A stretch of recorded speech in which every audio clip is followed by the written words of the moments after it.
is the most real thing I have ever experienced in my life. I got fired from working at Red Robin for doing that.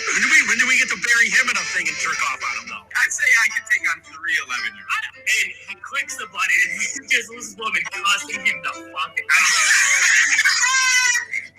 This is the weirdest theory I've ever heard in my entire life. In a lot of ways, Big Boy has never left. I agree. He will tell you you're a bad driver, but there's no evidence for that. I have been convicted, and I'm people fall for absolute monsters on a regular basis. Hey, hello. This is the Two Hippies, One Drunk podcast. Thank you for checking us out this week. I'm your host, Eric Fady, at least the host for this week. We are, if you have not liked our Facebook, I'm so sorry, guys. Can I restart? Just keep it going. Okay. If I get weird, I'm the worst. I'm the worst. We switch hosts every week. I know. The way you said that was so perfect. If you have not liked our Facebook page or subscribed to our YouTube channel, we'd really appreciate you. That stuff like that is really what helps us grow this show. And it is growing every week, and it's because of people like the people that are doing that. So we appreciate that. The show's a little different than most podcasts in that we rotate hosting roles between 3 longtime comic friends, Scott Ryan over there, and Tyler Charles. Is that your new catchphrase? And hello. Right, yeah. Anyway, so yeah, that's it. We're this is this week's episode. I'm Eric Fady, and I'm hosting this week's episode of Two Hippies, One Drunk. We did have another. We've been running this promotion recently where are you guys high as shit or something, or am I talking fucking funny? I definitely am, but you are talking funny. Okay, you know what it is? I don't know what it is today, but sober over here. Yeah, I don't know what it is. I'm just talking really fast today. I'm always a fast talker, but I'm kind of hyped up, I think, or something. I don't know what it is, but. Anyway, we've been running this promotion for a while now where anybody that wants to go on and rate us 5 stars on iTunes and screenshot it to us, we'll pick somebody that sends us that, and you can either win a few drawings from Tyler over there, or you can win an hour tarot card reading from Scott. And we had another person last week take us up on that. And so we did. How did that go, Scott? We're really good. What we don't have to. In fact, let's not say who he is because I want to know. Like, what did he or she ask to be read? Yeah, that's good. I don't. No names, but was it a love thing? It was a love thing. Was it good? You don't just say was it good or bad, positive or negative. I'm only saying this because his identity is completely secret. He.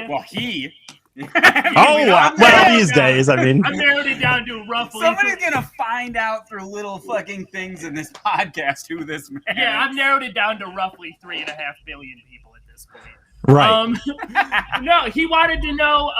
He had a friend he's gay, and he had a friend who said he was straight, but they had a physical experience. Interesting. And he's being weird about it, and he wanted to do a tarot reading. That's a wow. That is an interesting one. Is he? The general message of the tarot reading seemed to be, you have a lot of value and a lot of work built into this relationship, and it's a good thing, and don't ruin it. Don't make it weird. Don't make it weird. Well, okay, you could get one of these lovely tarot readings if you just give us 5 stars. Yeah. Or 2 of my drawings. In a comment. Free shit, man. It's a $50 value. Yeah. Right, exactly. 30 seconds. Yeah, for sure. That's all you got to do. And send it over to us at our Facebook page. And there you go. And you'll find out interesting facts about yourself that you didn't even know. Or a drawing. Yeah. You can get that. That's secondary, I guess. Either one. I want to get a nice drawing to hang up in your room, or find out that your friend doesn't love you like that. Yeah, exactly. And your choice. I don't need tarot cards to know that. You know what I mean? Or something good to look at. Those are your choices. Yeah. I've never needed tarot cards for that. They've made it pretty clear most of my life to me. Yeah, you could just listen to the words that come out of the women's right. mouth. Usually when you ask them out 10 times and they say no 10 times, I start to get the hint. So yeah. But there's something you wanted to talk about at the beginning. Yeah, I was gonna say. I'm gonna do a topic on kind of meanings and dark past behind fairy tales. But I wanted to get into this just because it happened yesterday. And having said that, every fucking comic in America has already said it. Talked about Norm Macdonald's unfortunate passing yesterday. So there's not much I can add. You know, I when didn't you know have that until you texted me. Oh yeah, I understand. If you're not a Norm Macdonald fan, and he's just not a guy. He's a comic kind of guy where it's like you're not saying that doesn't mean you don't like comic guys, but I mean he's not Bill Burr where it's like everybody just knows who this person is. Norm keeps pretty low key for a guy who is also enormously famous amongst anybody that that really likes comedy, in my opinion. Yeah. I did one of those, like, scrolled past a couple of people who didn't directly say he was dead, and I was like, man, a lot of Norm Macdonald pictures and quotes on Facebook man today. Yeah, did he do something? Like, what right. Yeah. I hate to say, like I didn't know him. I just didn't know that happened. I get it. How did he die? In the end, he was battling a 9-year he had been fighting cancer for 9 years. And although as he put it in his joke, and a joke he wrote, if you would eventually die from cancer, he's like, cancer didn't win because cancer had to die too. So it's a draw is what he says. What he said at one point, I guess, about cancer. So it's a push. If you're gambling on it, you got your money back, I guess. But famous gambling addict, Norm Macdonald. Oh yeah, very famous gambling addict. Actually, cancer and in life. You know? But yeah, so it was cancer for 9 years. I guess he had it. He hadn't really said to many people. He hadn't told too many people about it. Apparently, I guess he kept it pretty on the DL. It wasn't like public knowledge. As far as I know, not much. I'm a big Norm Macdonald fan, and I never knew anything. I knew at one point, I remember he gained a lot of weight, and usually when celebrities gain a lot of weight, alcohol or drugs are a big factor. And I remember hearing from someone that he actually had like a thyroid gland issue. Now, I don't know if that's a cancerous thing or if that can turn cancers. I don't know much about how thyroids work, but they were like, oh no, he just had cancer. Okay. But I never heard someone say cancer. I never heard anyone say cancer personally, but that doesn't mean I wasn't necessarily following his life very strongly, but he was just my favorite. He's probably my favorite comic by far. I haven't had a celebrity. I'm not someone who had celebrity deaths hit too hard with, for the most part. Even people that I care about, they're celebrities, don't know them really. But Norm was a big influence on me. So it hit me hard yesterday when I saw it, and I almost didn't want to believe it. One of those things you see it, and I was like, is this fucking fake? Is this real? And I started searching, like, holy fuck, it's real. He's fucking dead. Can you think of anyone that has the only person that kind of thing happened was Michael Jackson. When he died, I was like, what? Like, that seems crazy. That seems like some kind of like article that was lying about it or something. And then I was like, oh, okay, he's dead. The closest thing I could think to that sort of just situation was, this is a different angle on it, but like Bill Hicks has always been my favorite. Yeah. But by the time I discovered him, he died when I was like 9. Yeah. Right. So it wasn't. Did you know about Bill Hicks when you were like 9? No, of course not. Okay. Yeah. I would hope not, in a way. No offense to Bill Hicks. Into some dark comedy at 9 years old. No, I heard people say, "Oh, Bill Hicks is good," and I thought they were talking about Bill Engvall. Yeah. And I was like, I guess if you're into that. Like, right. He's okay. Foxworthy. Yeah. Yeah, that's funny. I would say, what's funny about Norm? I'll tell a story about him that I have somewhat not first knowledge of, but when I was interning at a radio station, he called in as a guest one time because he was going to be doing shows in the area. He just called in. And the thing about Norm, I was going to say, and this ties into what I was going to say about myself, I am not going to in any capacity suggest that jokes I tell are even in the same, universe as Norm Macdonald. but I know that he influenced me in his like mannerisms I and how honestly kind of see that now. Like, oh yeah, like and how he just does that. Like he'll just do that. He does like these weird. And I know for a fact, like how I'll do jokes. Like I'll be up on stage sometimes, and I'll just kind of go like, you get it, sex. Yeah, am I right, guys? And that's very Norm. Even though like mannerisms, I could. Yeah, mannerisms, and I certainly wasn't trying to steal or anything, but it's like. I just thought this dude was the funniest. He just didn't give a fuck. It's always seemed like. And so I'll tell you two stories. One of my favorite joke, one story, and then we'll kind of move on from this. But I just wanted to talk about it a little up front. So a story was we had him, like I said, interviewed. He was interviewing on this morning show I was interning for because he was doing some shows. And he just is mid-conversation at some point.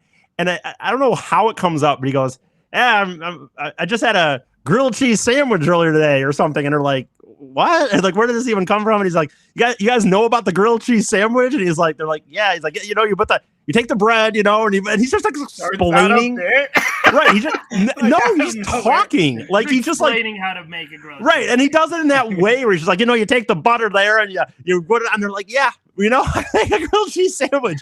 But it's like, to me, it was so funny. And I remember like reading emails and like, coming into the station and like, this guy's terrible. And I'm like laughing my ass off because it's so absurd that he's just, and then you put the butter on and then you put the cheese on there and then you throw it. I'm like, yeah, we know how to make a grilled cheese sandwich. So that's just that mannerisms and humor that really influenced me like hardcore. A dry prankster. Yes, just dry I definitely can see that from him. Yeah, dry as fuck. Prankster. And I'll tell you my favorite joke, and I've actually said it on this show before, but I'm going to say it one more time, and then we will move to the original topic here. And I've said it on the show already, but I don't care because it's that funny to me. But he was in the ESPY Awards, which is these ESPN Sports Awards, and he's sitting there. I'm doing this whole host. By the way, I watched his whole thing now because I watched a bunch of stuff yesterday. His whole thing was it was almost like Ricky Gervais, how he did the Grammys and ripped on the Hollywood elite, but he was doing it with sports in a way. And very uncomfortable, not like, doing it in a fun, like very much like making people like, I don't know about this. And he gets up there and goes, Charles Woodson here, young kid. What a great year for this guy. First defensive guy to win this big college award. And he's got a great life ahead of him. And no one can ever take that Heisman away from him. And he does like, unless he kills a waiter and his wife or something. And it's just like, the room is just so not what they want to hear. I mean, it's so not for that room. It's so ridiculous. And I think it's awesome, though. He got up on ESPN and tells us, because that's what he got. Famously, that's ended up why he got fired from SNL, is that he would not back off the OJ jokes on Weekend Update. Because NBC, really? I would have thought they would have been all about the OJ jokes. Yeah, no, right. NBC's a high end, either the owner of NBC or a very high up guy in NBC was great friends with OJ, and they just kept sending notes like, "Yeah, no more, cut it out. No more OJ jokes." And Norm just fucking kept telling them. And I can respect that. Oh yeah, like, fuck them. I'm gonna do whatever I want. Oh dude, if you, I'm sure you guys won't do it, but if you go and watch, he also did like the presidents, like they do that press correspondence dinner every year, where they. And some comedian, and they kind of roast like the press and the senators will be there and the president and whatnot. And Norm did one of those too one time, and I mean he bombed but killed to me. Like he just because none of them gave him room to bomb. Yeah, exactly. If you're bombing, you're doing the right kind of thing. Exactly. No, exactly. So anyway, rest in peace, Norm. My favorite comic ever. And like I said, I don't usually get too worked up, but what's up? No, I just rest in peace. Yeah, for sure. I'll swing the other way. Put him in the ground. Let's move on. We're done with him. He also said one time he comes from a... sad that 9 years trying to go through cancer. He beat cancer for 9 years. I was just trying to be a good I know. And you know what, dude? Norm would have... Guy hates Norm. But for one, Norm Macdonald would have... strung up on a fucking pike. Norm would have appreciated that, I believe. He told a joke one... He told a joke also one time about how he came from a long line of death because he's just like, well, my dad died at one point and my grandpa and my great grandpa. He's like, I don't know the guy before him, but I'm pretty sure he probably died too. So I come from a long line of death. So anyway, let's move on to a happier thing, and by happy I mean dark fairy tales. Yeah, sort of. So I think that we've all heard at times in our life how some of these like children rhymes or this or that have like darker meanings than we realize, or or you just kind of hear the nursery rhyme and you don't think much of it. And I finally decided to really delve into some of them and see what some people thought they were. Now, with some of them, in the end, it is just theories, because they don't, if someone doesn't come out there and officially say this is what it was for, which back then it wouldn't have been as big of a deal, obviously, you know what I mean, without internet and social media. This stuff is adapted folk tales too, right? So and that's what do you mean by theories? Like people are coming up with the meanings now rather than some of them, yes, like some of them. There's a few that people mostly agree this is what this was referring to. Okay. But even so I'll get into this later, for example, but like Humpty Dumpty, we're all familiar with Humpty Dumpty, right? Humpty Dumpty sat on a wall. Humpty Dumpty had a big fall. What is it? And then what is it? How's it go? I got it here. All the king's horses and all the king's men couldn't but Humpty. Now, so to think about the Humpty Dumpty one, for example, what do you guys think that Humpty Dumpty looks like? An egg? A giant egg with legs and arms. Right. That was not at all in the original thing. It wasn't until well later. Let me see if I can get to. I wasn't going to get to Humpty Dumpty fast, but I thought that was a good example of it. So like they don't say egg anywhere in the rhyme. A mentally challenged person that fell off a wall and died? Well, like Humpty Dumpty. So who are they calling that other than a big egg? So here's the two theories. So for example, they don't even the first known publication of Humpty Dumpty was included, or the first known so the first known publication of Humpty Dumpty was included in a juvenile amusement by Samuel Arnold in 1797. It wasn't until 1872 that someone portrayed it as an egg. Into an egg. Okay. It was not at all. Was that that's what done in a book, or did they act it out, or? So here's the thing. So the theory, when you say who is Humpty Dumpty, and that's right. There's two theories on it. One is, for example, that Humpty Dumpty that it was actually just meant to teach you as a riddle. What is this? What is something that could be on a wall?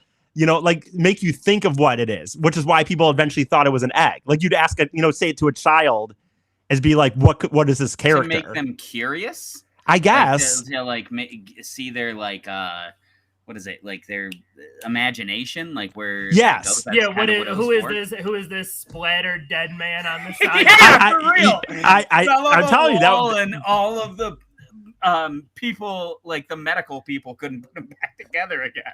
That was one of the theories, and then there's another theory that it was basically the horses trying to put it back together.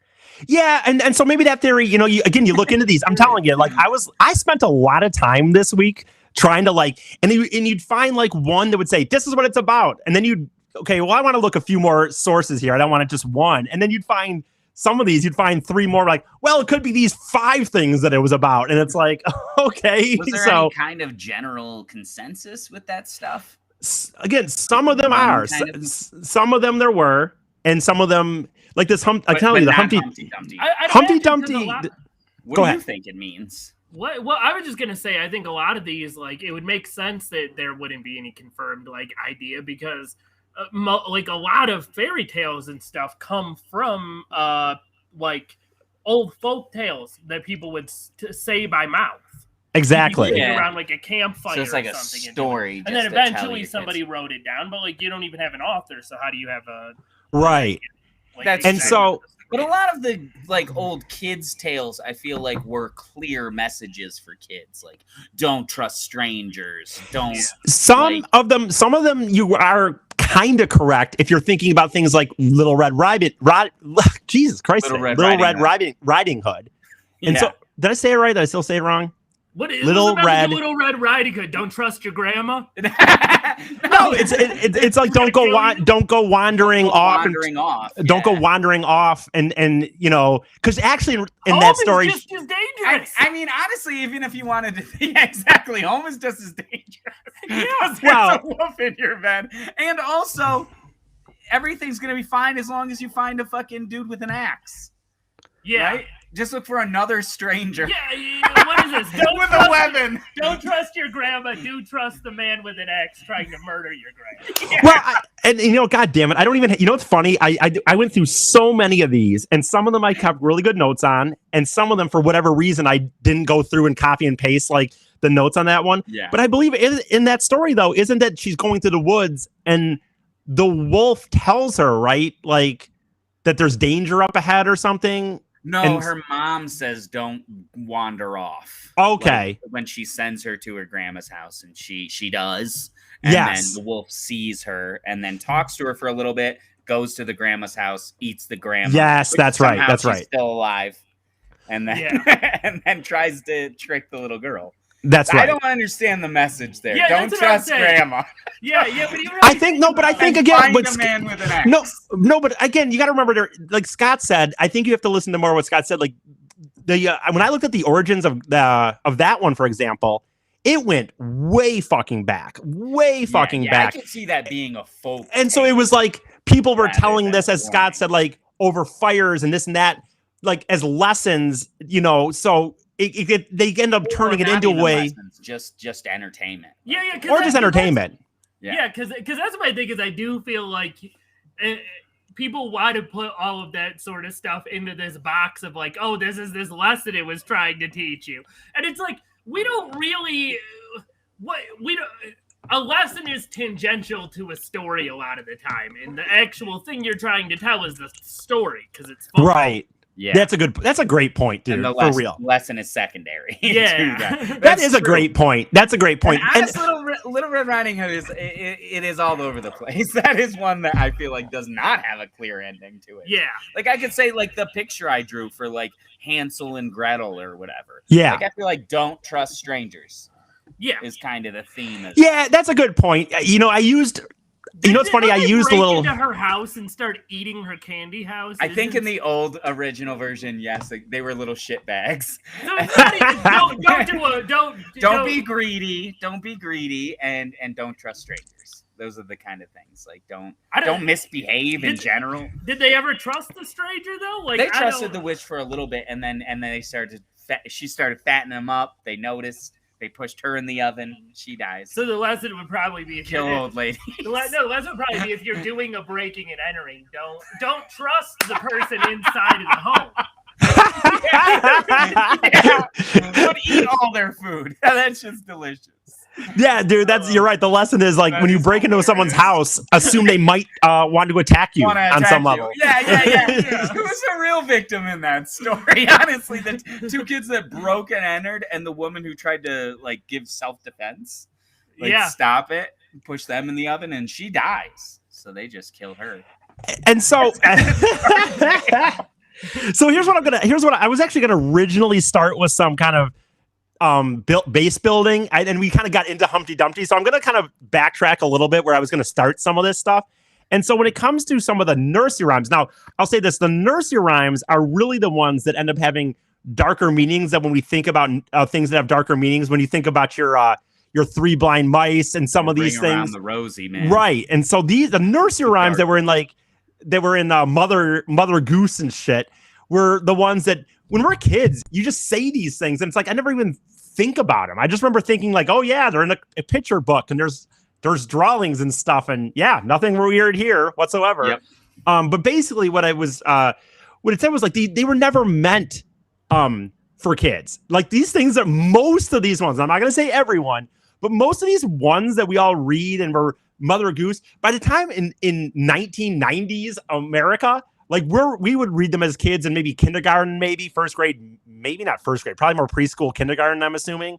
And they were just like in those books, right? And your teacher might read them to you for story time or shit like that. Yeah. And it was like, dude, they were meant for political reasons, almost all of them back in the day. And you couldn't. Like, what's Three Blind Mice? Do you know? Most people think that and she has two of them about her, by the way. Most think that Three Blind Mice, and also if you remember the one Mary, Mary, Quite Contrary, the consensus is that's about Queen Mary the First, and that one of them here. Let me get there to Three Blind Mice. So in that one, it goes, for those who don't know or remember, three blind mice, see how they run. They all ran after the farmer's wife, who cut off the tail with a carving knife. Did you ever see such a sight in your life as three blind mice? Which, again, by the way, when you're a kid, how do without the Queen Mary shit, you're cutting off mice tails in your song. I don't know how we didn't think more of this as a kid. Just it's just a little thing, a little paragraph almost about these mice, and it's just like, and I remember reading that like three blind mice, cut off the tail of and it's like, what? Wait a minute, what? yeah. The first part you could get away with, cut off the tail with a butcher's knife, right? Kitchen knife, whatever, carving knife, but it's like, I mean, you can, nobody's dying. Like, I feel like why is and as a kid, up a tail maiming as an a kid, animal in your song? I can imagine that in like a Looney Tunes, something like that. I've never seen. Which they probably portrayed in Looney Tunes, I'm sure. That's and if you think about it, really, man, maybe if you think about it too, like they say a farmer's wife, you could think like, okay, it's a story of like, she lives in a farm and there's animals all the time. So they're running through her house and she's like, off with your tails or whatever. Yeah. I guess they ran off with the farmer's wife is what it says. Well, no. It says they all ran after the farmer's wife who cut off their tails with a carver's knife. Have you ever seen such a sight in your life? Three blind mice. So basically with the three blind mice. Yeah. What is the metaphor for their blindness? Well, and so here it is. The farmer's wife, most people think is Queen Mary of England, a.k.a. Bloody Mary, which also is, by the way, where the drink Bloody Marys come from. But beheld, and it thinks that the three blind mice represent noblemen who plotted against her aggressive efforts to spread Catholic. God, I cannot fucking read today. Catholicism throughout England in the 1500s. So basically, that's what they think that's about. And so, like I said, going back to these weren't for kids, back before internet, and even at that point, it would have been before printing press. I think that was well before I believe. I don't remember when the printing press was invented, but I believe in the 1500s that was before the printing press. So to get out messages, to get out messages against authority, you had to do them in these ways that were very not saying anything, where they could get away with mate, and in a sing-songy way, where it was like, oh, we're just kind of, as they're in the fields. Like, was it for adults? Like, were bards singing it? Like, were musicians like going? It wasn't like even musicians. I get the impression that it would be like, again, little rhyme people would. Well, I get the impression that it'd be like today if we sat around a coffee shop and you were talking about politics. But in this day and age, you can sit at the Starbucks and be like, our president sucks, and they're not going to come in there and behead you. I mean, mostly. I mean, you know what I mean? But not nearly as bad as it when there was complete, like, you're just in these. They couldn't talk about it. They like altered it. Right, exactly. And they wrote them in a way again too where they didn't even want to make it descriptive at all. They wanted to make it completely like a lot of effort. Just to talk shit about your politicians. Well, but you got to remember, these aren't really even politicians. I mean, these are days when you're like, and you're just living on a little plot of land that outside the castle, and they're freaking totally right. They're ruling every aspect of your life. Like, there is nothing you're just deciding to do. You know what I mean? And you think about like nowadays too, like that's kind of like you can't really be like, I want to go blow up Congress, but you can be like a little rhyme about it. What doing the Guy Fawkes rhyme? Guy Fawkes blowing up Parliament. What is the remember the 5th of November? Okay. Yeah, they celebrate it. Yeah, that's true. That's true. Exactly. So I want to get back to this. I want to start making political rhymes. Hey, I mean, go ahead. Mice and farmers' wives. And for sure. Like that. and that gimmick. And like, so here's another one. I'm sure that you guys, I don't think you would ever think about this, but same thing. So, are you familiar with the old woman in the shoe, I assume? Yeah. I'll read it to you here in a second. But like, there was an old woman who lived in a shoe. She had so many children. Now, by the way, again, as a kid, even take the fact that we didn't even know the political ramifications. Some of this stuff I really don't believe as young kids we were just read to, like I said, at story time, essentially. Because it's like, it starts out okay, but it's like little old women. There was an old woman who lived in a shoe. She had so many children, she didn't know what to do. She gave them some broth without any bread and whipped them all soundly and put them to bed. Do you remember the last part? Because I always remember, a little old lady in a shoe. I don't remember that last part. I definitely didn't remember that she whipped them to bed. If you put a gun to my head and told me to say that, Ryan, Never, not that part.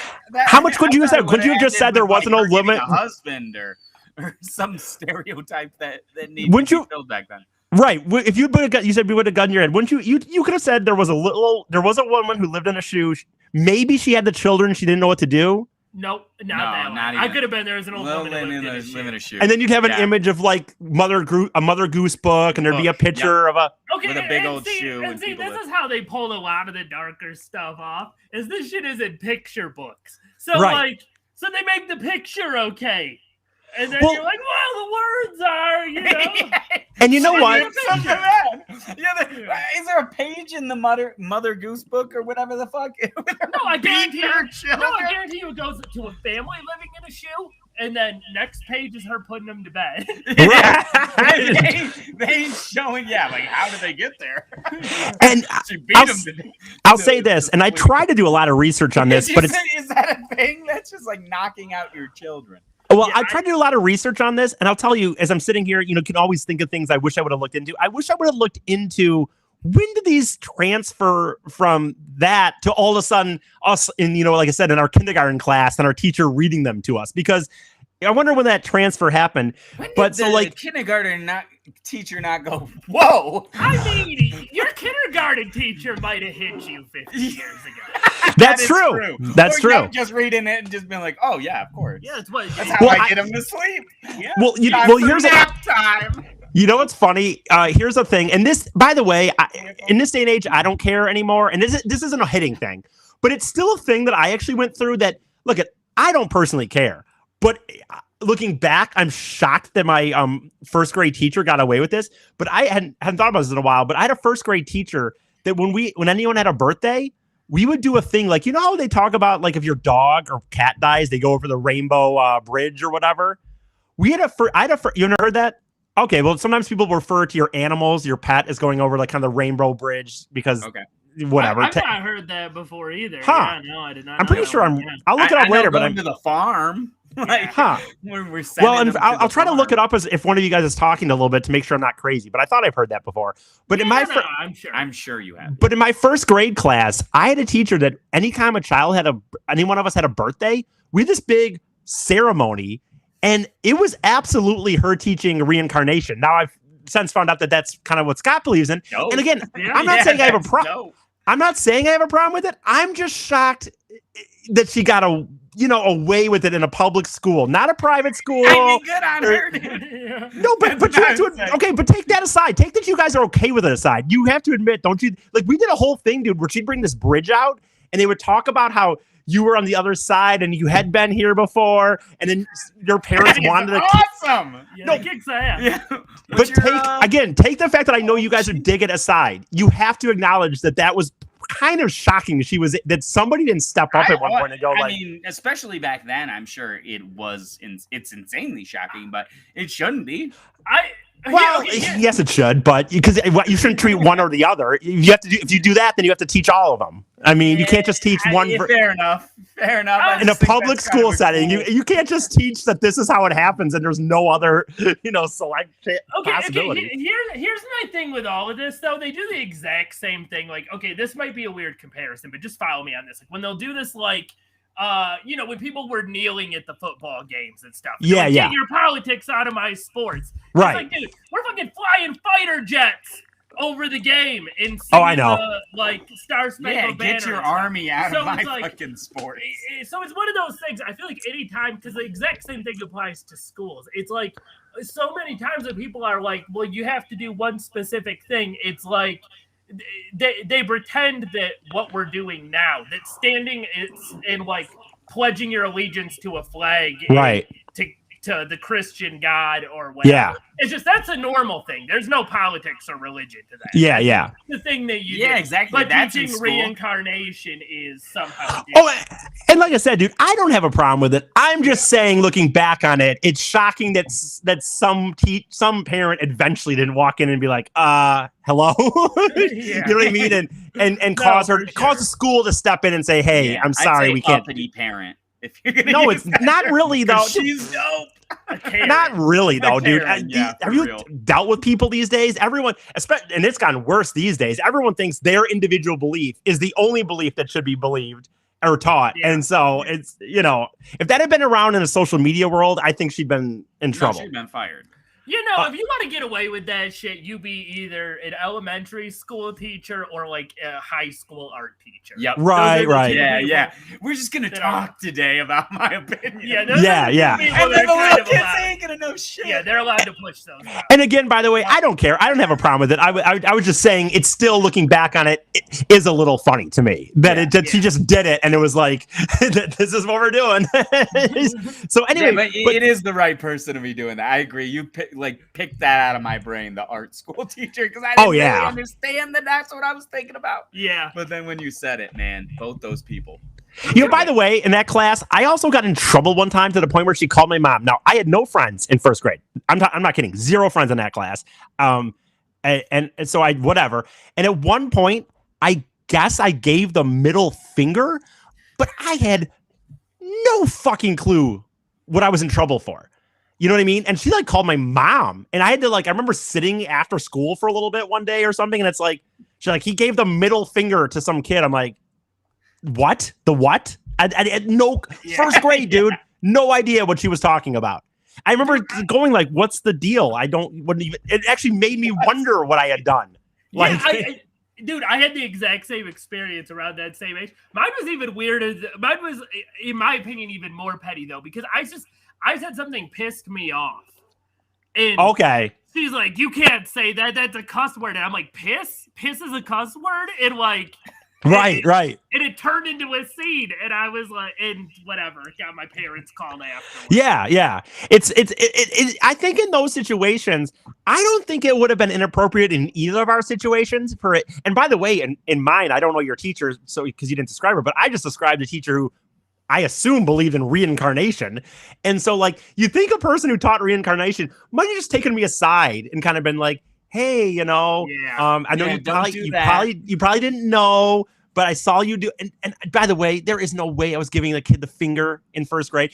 I'm just saying, if you think about it, in your situation with pissed off, same thing. Now she's going to make you go oh, versus just taking you aside maybe and going, hey, we don't say this, and this is why we don't say it. You're totally right. Here's the thing you didn't count on, though, is that it's a real dice roll when it's a white lady who's a Buddhist or something. Yeah. Yeah. It's Winter's gonna triumph. You're not getting a chill lady. Yeah, it's is the Buddha gonna triumph, or is the white lady inside gonna triumph? Right. And by the way, they're constantly the white lady that in the early 90s is a first grade teacher, and she's willing to throw this reincarnation thing out to her class so brazenly in a way, knowing that someone might complain. So it's an interesting thing. And she might have that persona, but that's not who she is inside. I'd love to go back now, by the way, and meet her. But her back then, I'd love to look at the class and how it went now. And I wonder what else we really were taught. Because in first grade, especially back then without social media, you think about in reality, these days it's so different. But when you think about back in the day before social media, a first grade teacher, imagine how much freedom they had. Because there was no real structure. Nobody's per se. watching you. Didn't have cameras or anything. Well, not just that, but you're not at the point where you have you'd have gym and maybe an art, but the rest of the circle, yelped.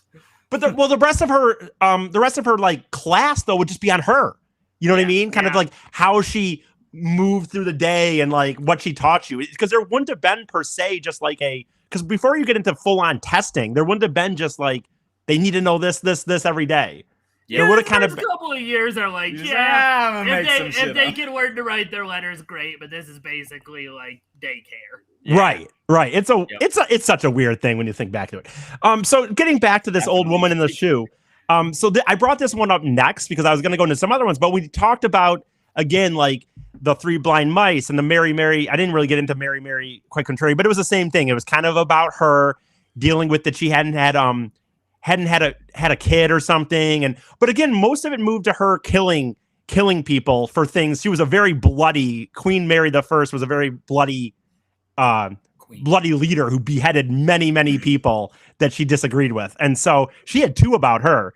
And so this old woman who lived in a shoe, most people, again, as I've told you before, people have like 10 different theories, but I looked around enough that this was kind of the overwhelming theory that it was the old woman is said to refer to the English Parliament, and the shoe itself is England. And they say that if you look at a map of Great Britain and turn it like 90 degrees clockwise, it resembles a shoe. And so it kind of, I could just read this, I suppose, because it's hard for me to do it by heart, but it said, by the mid, what's up? No, she beats Parliament into sleep, right? No, she's here's what it says. But so by the mid 1700s, England is considered an old woman. Oh, sorry. You want me to? I had a question. Oh, go ahead. Just real quick. Yes. Is Parliament supposed to be the mother? Well, you know what? I hate to do this. I so much of this stuff is so much. Let me just read a little bit here, and that should probably answer your questions. Because unfortunately, there's a lot here, and so for me to remember it exactly is kind of tough. But totally. So here we go. So it says by the mid 1700s, England is considered an old woman. So that kind of answers that question, right? You were asking who the old woman is. England is considered an old woman by its colonies, and by the way, oh boy, America, goddamn America, but. Particularly the American colonies. Americans, you know what I like to always have said to my one buddy about Americans, to me, is like, we were like the teenagers. Like, we were the teenagers of like a really spoiled, like rich dad. Like, we had this rich dad in England. Because at the time, when we moved over here, England was fucking like the shit, right? They just pretty much owned the world. And we got out on our own to college. And then we're just like, yeah, we don't want to listen to anything you do, and we know better. You know what I mean? Like, we're just like the spoiled teenagers of a very rich dad. Almost. I can see that. I feel like it's generically, it's very blatant. Or go ahead.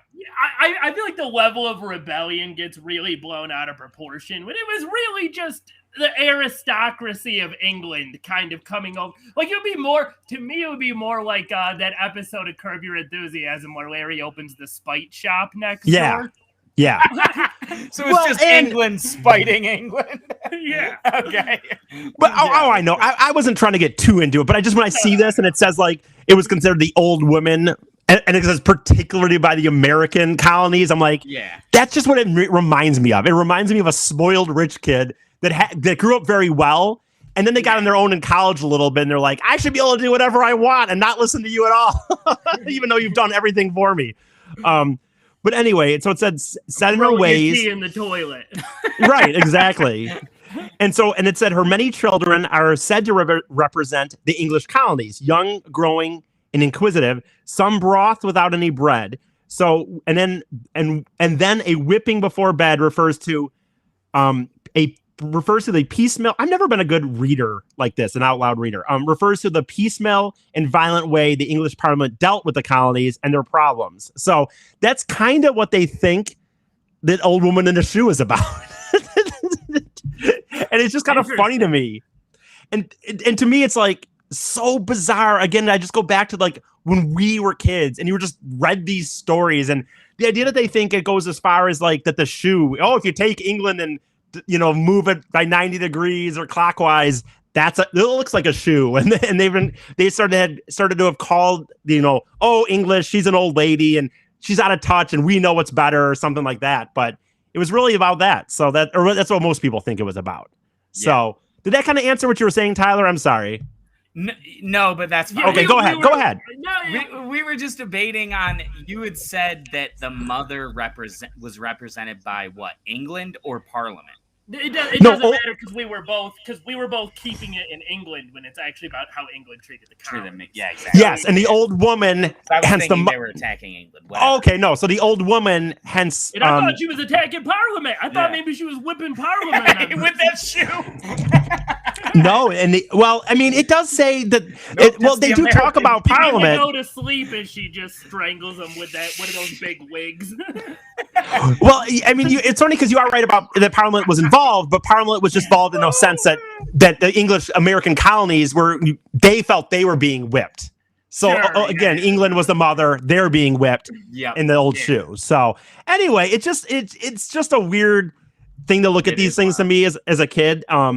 So let me go into what is that? I was not Go to ahead. derail you, but I was thinking about that. What's that Halloween song that's like the worms come in, the worms go out, the it's about a dead body. I've never heard that. I don't. I've kind of vaguely heard it, but about a corpse and how it like decomposes and was killed. Yeah, you're allowed to do that on Halloween. I agree. Right. Children singing it. Yeah, absolutely. Like Halloween is the weird. Like I actually think we should head the opposite and be more comfortable. Do like a Day of the Dead thing, like make it explicit. Like our culture is such a weird relationship with death.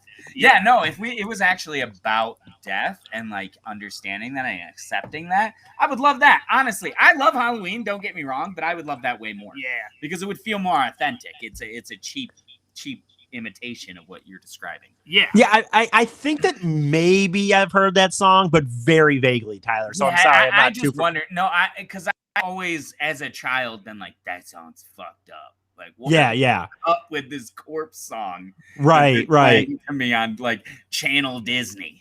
Like what's up with that? No, that is interesting. You know, it's a crazy thing too with what you were saying about that Bloody Mary or whatever is like, I'm sure they used that as a way to insult her. They ended up giving her one of the most kick-ass historical nicknames. Yeah. Oh, I know.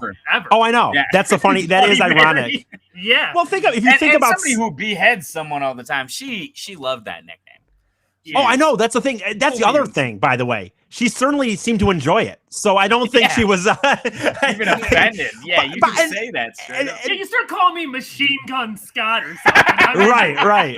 Yeah, Machete Tyler, here to stay. And by the way, I just thought about this as you were saying that. Like, this isn't something I was going to get into per se. I know that, yes, you know, we went through it. There is some Middle East stuff for sure, like with ISIS and some of the beheadings. But like in our culture, you know, we do not, you know, have beheadings on a regular basis anymore. And Eric, what a weird thought to like even when we had hangings and they were terrible. But like, what a weird thought back then, dude, when there was just like the world was so small and you would have just been born. And if you were born like a serf or whatever, you're just like in this little area and you just had this person in the castle and they just ruled over you like in an unrelenting rule. And they could just like, yep, you didn't give me my divorce, behead, dead, see ya, okay, bye, and move on. You know what I mean? Like, but they could get taken over, but it was hard, very, very hard to do. I mean, you could get dragged to a CIA black site right now. I think shit don't change that much. Yeah, okay. Well, maybe it's just probably was easier to kill a king back then. Maybe it's more. Maybe it's more. Now. Well, you know what though? We still execute people. Yes, we do, but maybe it's more in my mind. What you're talking about with the CIA thing, though, they would do it like, you know, in the town hall, in the street, like literally. This true. Is hey, you want to keep singing that song? Executions, man, that shit is wild.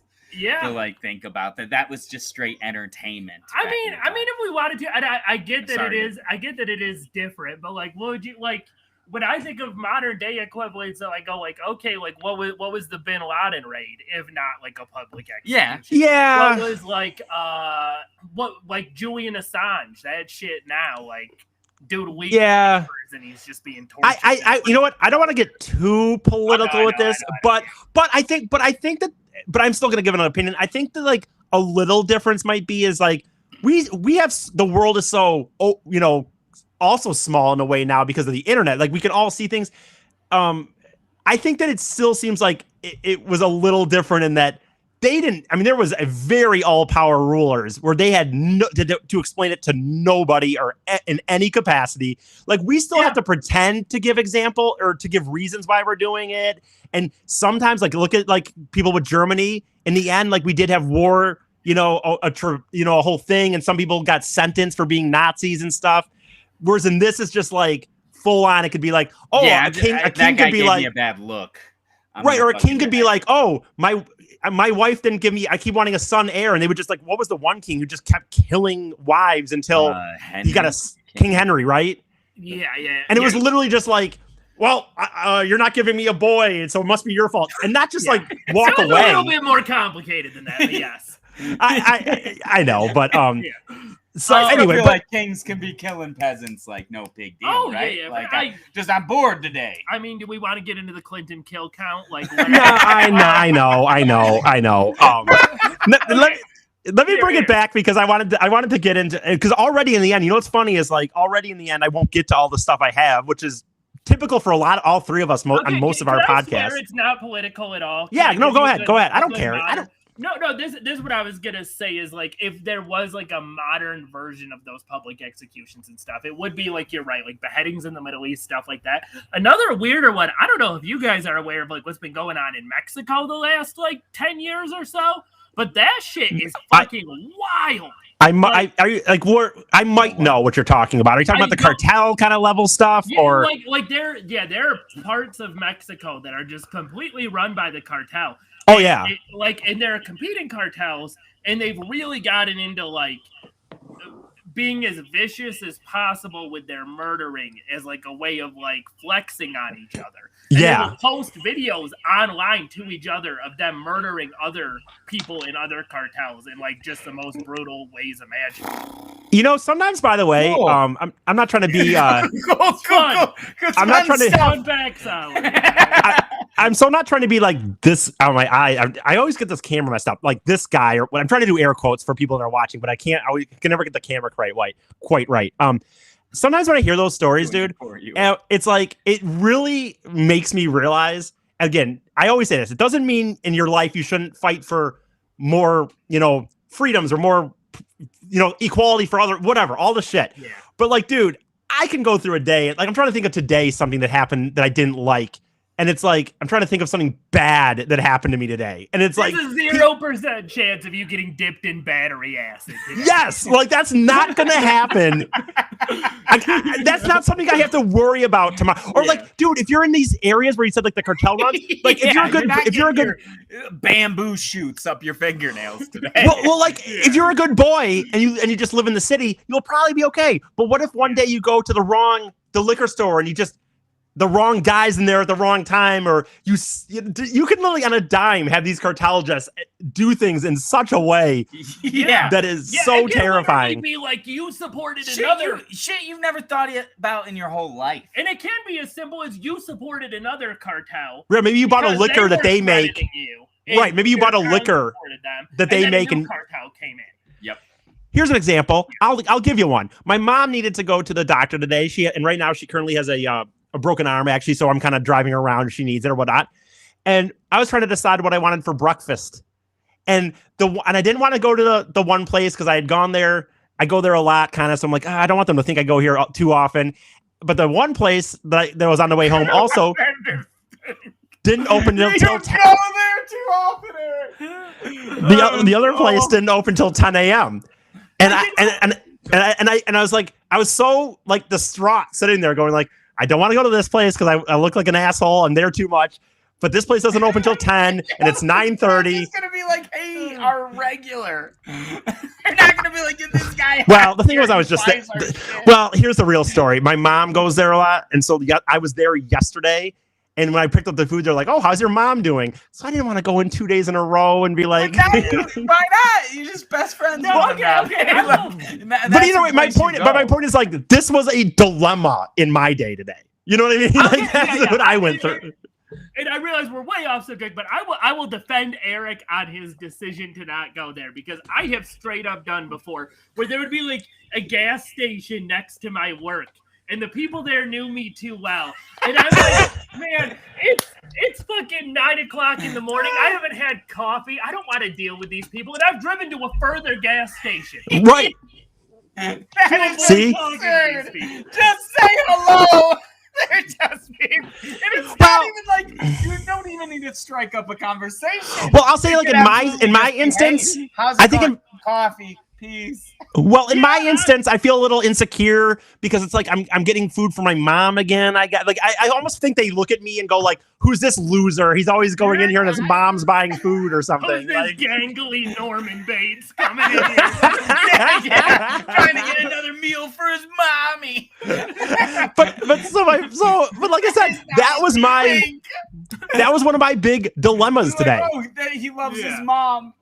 He loves his mom.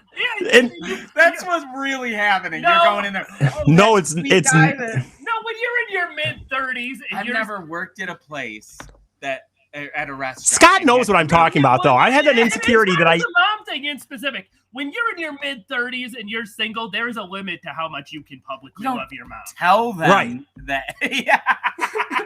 But they know, Scott or Tyler. They know me in there enough because I go in there enough, and it's like the credit. You know, my mom's buying it, so it says her credit card, and it's like. Okay, if your mom's buying, I was under the impression it's like, oh, you're getting your mom food. You're going in there with your mom's credit card and getting food at 30? Yeah, 37? That's a problem. Go to a different place. Well, and so that was the problem. I had opinion. You're right. There is. And so I wanted to switch it. Wrong with that. And so I wanted to switch it up today, and I was like, and the whole roundabout was like that was my dilemma today. You know what I mean? Yeah. And then these guys at Scott, and there are people living in these places that Scott's talking about. Like you said, it didn't end up in battery acid. Like they literally could be on the street, or if they just see the wrong thing, you know what I mean? They just happen to see a certain cartel going to a certain line was in the wrong right. And it's like, that guy's going to be like, because they don't give a fuck. They're like, you know what? I think that guy's a witness. I think I was doing something. Done. See ya. Just honestly swing it around the other way. Get the attention off of the fact that you're buying food for your mom again. Just start talking to these people about Mexican cartels. Right. Be the political guy now. Yeah, there you go. Man, he's really into like international politics. Yeah, I don't think he's a mom. He's like killing people with his mom. He's just really into politics. Or just my God. A girlfriend.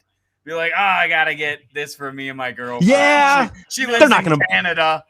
Really close. No, pretending your mom is your girlfriend is now you're in a worse position. No, you say you're still. No, he's just saying I should just say I have a girl. About have a girlfriend. You just be like, yeah, my Canadian. No, girlfriend. now you're driving home alone, thinking about how you just lied about having a girlfriend. It's true. Well, what if like in Tyler?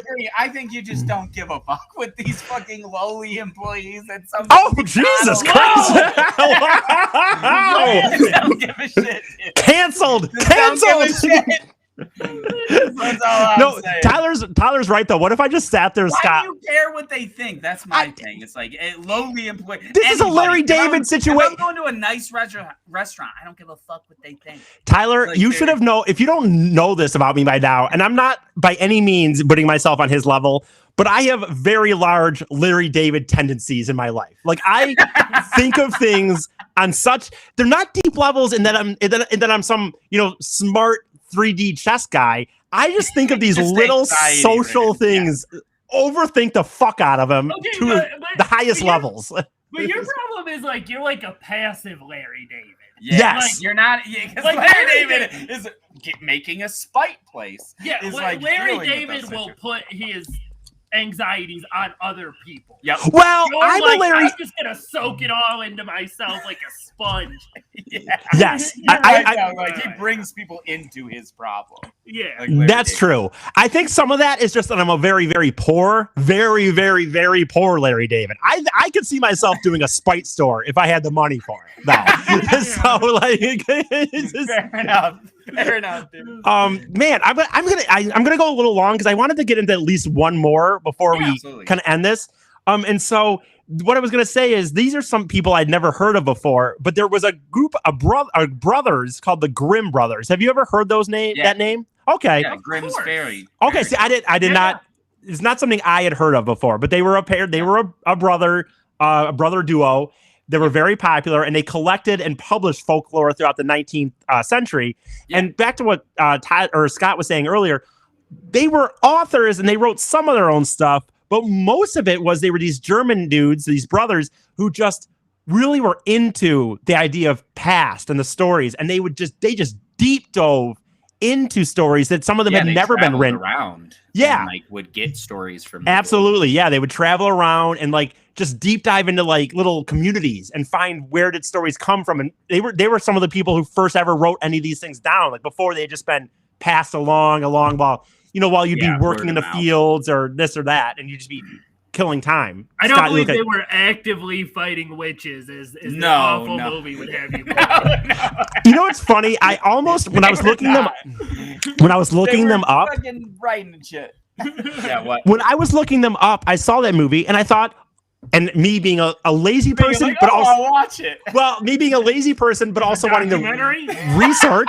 Yes, I was like, should I watch this? And then I can say I'm working. Watch the trailer and then realize that. It has No, nothing yes. to Then I do looked with into it. I go, colors. fuck, It has this isn't everything to do with a real. bunch of bullshit. Yeah. I was so It's not good either. yeah, For the record, but I it was is. so praying it was a movie that I could, because that's my best way of learning is via movie. Honestly, they should have a documentary. There's got to be a documentary about the Grimm. Maybe there is, but when I saw the first picture, I'm like, oh my God, this is perfect. This is perfect. Anyway, so they did a lot of stories, some of their famous ones, Did you that watch we it? all. I did not end up watching it, Okay. no, because I looked into it enough and realized it was not it was not real. Or- I mean, you just see some images from it, and you're like, they're fighting vampires. Okay. Yeah, right. And so some of their famous ones that they made famous in the end were, Cinderella, Hansel and Gretel, like you said, Little Red Riding Hood, they, Rumpelstiltskin, Sleeping Beauty, Snow White, and It's terrifying. And Rapunzel, by the way, so Rapunzel, for whatever reason, this is kind of the one I'm going to end on. But for whatever reason, I found very intriguing their version of Rapunzel, because I had not remembered some of these stories. You remember? Do you, off the top of your head, do you remember what Rapunzel, the generic Rapunzel plot line is, or no? Yes, From the yes. Disney version. I mean, yes. She's like captured by Rumpelstiltskin and she's in a tower. No. Right. Not Rumpelstiltskin. Tyler seems to, here. Tyler, why don't you go? It's essentially she had. I mean, I'm not entirely sure because they kind of change, but essentially a witch has her, this princess. She's locked in a tower. She has really long hair. Yeah. Eventually, a guy climbs it and. Correct. Yep, correct. Rumpelstiltskin's completely separate. Yeah. Oh, Rumpelstiltskin's yes. the girl who goes into a sleep. Kind of thing. Okay. Yeah. Is this the one I'm doing? It's creepy because he's just a creepy little monster that wants babies. I don't like it. I don't know. Yeah. A grown man climbing your hair is kind of creepy. Yeah, that's fair. A handsome man, coming to say Right, handsome man. So this one was interesting to me because I'm stealing. I'm not totally sure about all the others, but when I was looking them up, this one actually was at some point, like a lot of these were just, again, stories, and like Scott's right. They were probably stories and maybe they were supposed to have a lesson, but really they were trying to tell a story and there's kind of a lesson there. This one was based off a real life situation. And that's why it kind of interested me. And it was because it says, like, for example, the first version of Rapunzel was written in the year 1600, but like the story goes back way, but like to the 1200s or some shit like that. Yeah. And so I'll kind of read a little thing here, and then I have more in my head, but I'll read a little bit here, and then I'll say more stuff that I had. But I want to give the little synopsis. This makes it easier for me. Okay. So it was written into 1600 by a writer named something that I will completely fuck up. Gimma. I'm terrible with names, and this is even worse.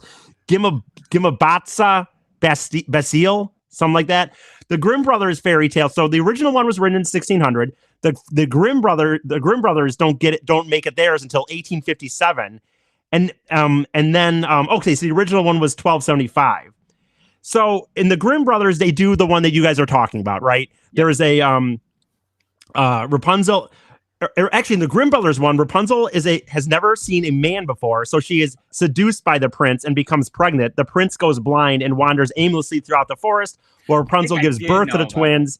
That's actually not the Disney version. I apologize. Yeah, that's a Grimm's version. They didn't have a blind prince going around. No, that was the Grimm, and then Disney turned it into what you guys know is hair. Because I'm pretty sure he gets blinded because he falls. She cuts her hair, and he falls in the bramble bush, and it stabs out his eyes in the Grimm's one. Pretty sure that's how he goes blind. Yeah, that makes sense. A skull is not holding the weight of an entire human being. she does it because she pissed at him. I think what he said is she was trying to seduce, or he was trying to seduce her, and she finds out he was fake or something like that. And he climbs up one day, she cuts her hair. He falls. Fuck. So I'm blind really just mad for the record. That's great. I'm pretty sure that's what happened. I'm really mad at myself because I thought I I did a bunch of notes for this, and I copied and pasted, what I thought was a lot more about this. And for some reason, I'm not. Fuck. I did a lot about the Sleeping Beauty in the end, and I did not do as much about this Rapunzel. But I will explain that it was based on a real story. So the real story was a story of a woman named Barbara who lived in Italy. God damn it! I'm so sorry about this, guys. Because it was a very interesting story in the end, and I almost want to. I don't want to Google it and do it while you guys are on here because that makes me really feel not good about the time. Shit, man. No, it was because it was really interesting because this was out of all these ones, this one was kind of based on a real story, and it was basically that she had a dad who was a king or something, and she was really beautiful, and he wanted to give her options on people to pick. She didn't want that, and so he would go on these long ventures, and when he did that, he had his people make this giant tower for her and put her up there, so the guys couldn't get to her. And this is a totally real thing that happened in the 1200s. Like it absolutely, that happened many times in the 1200s. Okay, I wasn't familiar with that. Yeah, this is actually probably in your wheelhouse. No, absolutely. Like, especially amongst the aristocracy and shit like that in that fucking time period. Like your daughters are currency. Like, yeah. So it's like your little safe for your daughter. Yeah. You'll get your dowry. Yeah, exactly that. Like, yeah, I mean, they were. Yeah, I mean, that's why many of those old I did not know. Women. Oh, that makes a lot of sense. Yeah, no, you're gonna stay here. You're my money bag.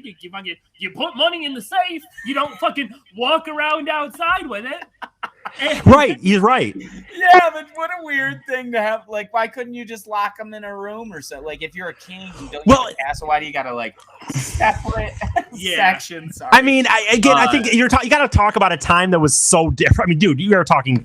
What is that? What is 1200? How many? Is that logic of it? Like, build a whole new So I'm glad. Tower. Yeah. For this thing. Yeah. So I'm glad that Scott knew something about that. I thought about this. You probably have looked into a lot of this stuff, but it gave me time to kind of look up the article I had been talking about. So I'm not going to go over it fully, but yeah. So basically, he builds this tower for her, and then he goes away to do a bunch of shit, and somehow she eventually finds people are they're still building it or this or that, and she and they would send up food for her and stuff. And at the time, Christianity was it describes as still a cult. They were kind of in the Roman kind of area. Yeah. And somehow someone gets to her a Bible and she digs it. She ends up liking it because she likes the idea of this God that offers forgiveness or, yada, yada. And she comes to becoming a Christian. Jesus kind of slaps. Right, yeah, it's kind of crazy, dude. And she ends up becoming a Christian. And she even to the point where when they're building the tower, they're kind of completing the tower. They're only going to have 2 windows. She hasn't put in 3 for the Father, Son, and Holy Ghost. Okay. And eventually her dad, I'll kind of sum this up, but eventually her dad comes back and you're not allowed to be a Christian in this area. Again, as I said, it was a cult. You were supposed to practice it deep down. And her dad ends up turning her in and taking her to the fucking court. They sentence her. She doesn't deny it. She says enough stuff to prove that she's a Christian, and her dad ends up killing her because where does the hair come in? Human beings not climbing hair.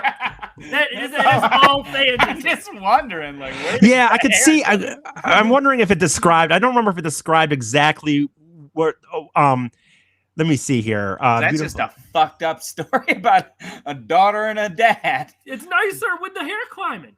It is nicer with. I think it was just. I think for that it was just more. They added the hair just for nicety. Yeah, just there's a tower. Yeah, that's the only thing in a girl.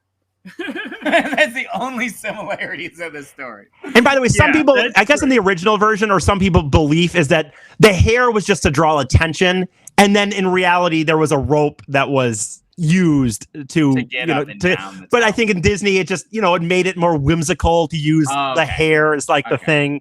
Yeah, that makes sense. But yeah, in the end, it's and so what happens is they say they don't know if it's that her dad was such a powerful merchant that they believe that he just didn't want to risk it. He didn't want to risk having this because having a daughter that was a Christian, which was again illegal where they were living, and he turns her in, man. And that was like the real thing that eventually Rapunzel. Asshole. I lock you up in a tower, figure out that you have some kind of beliefs, and kill you.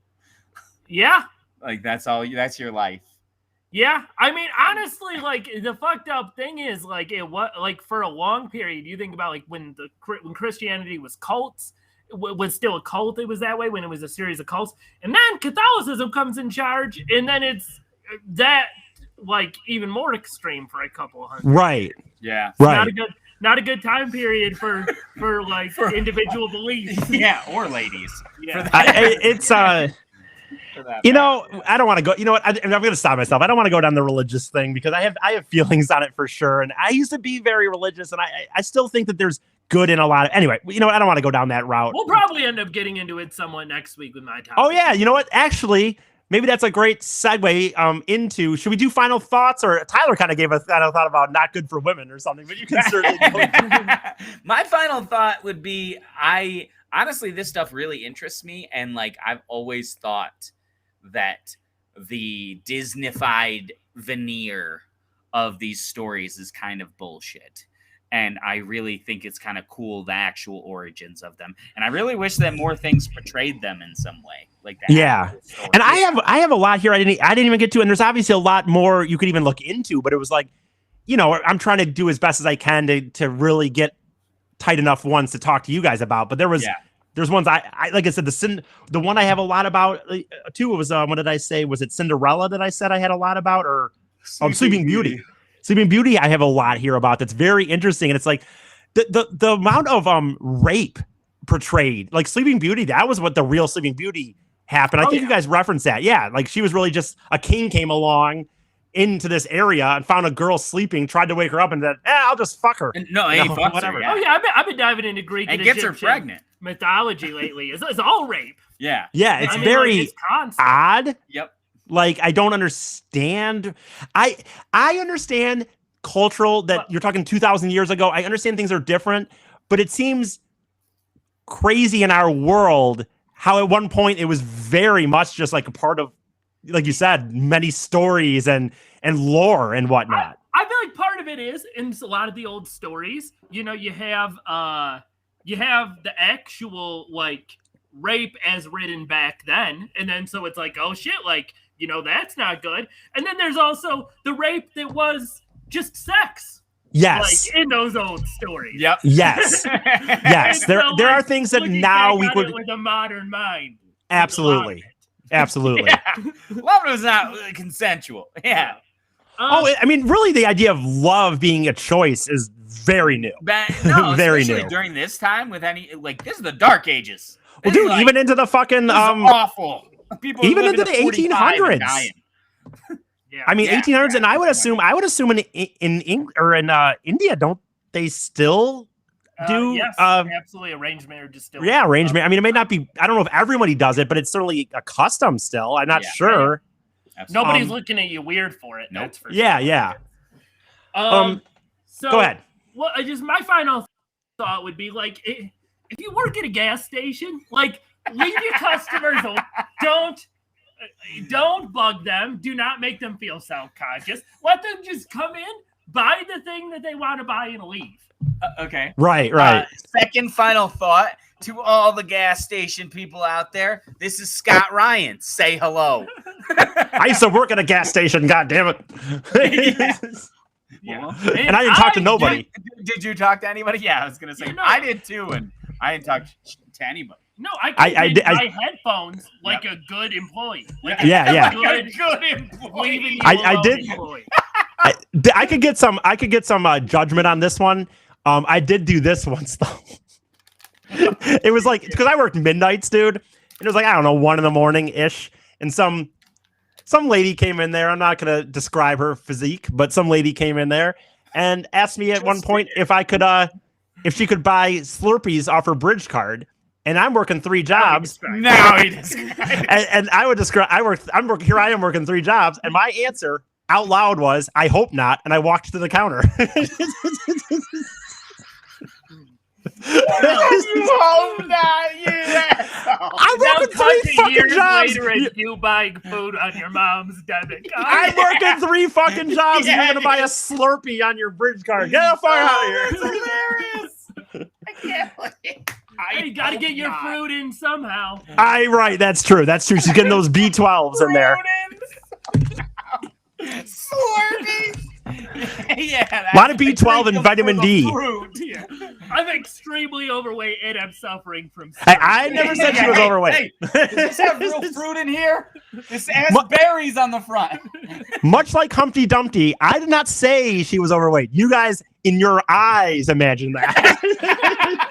In your mind's eye, you took that out of that.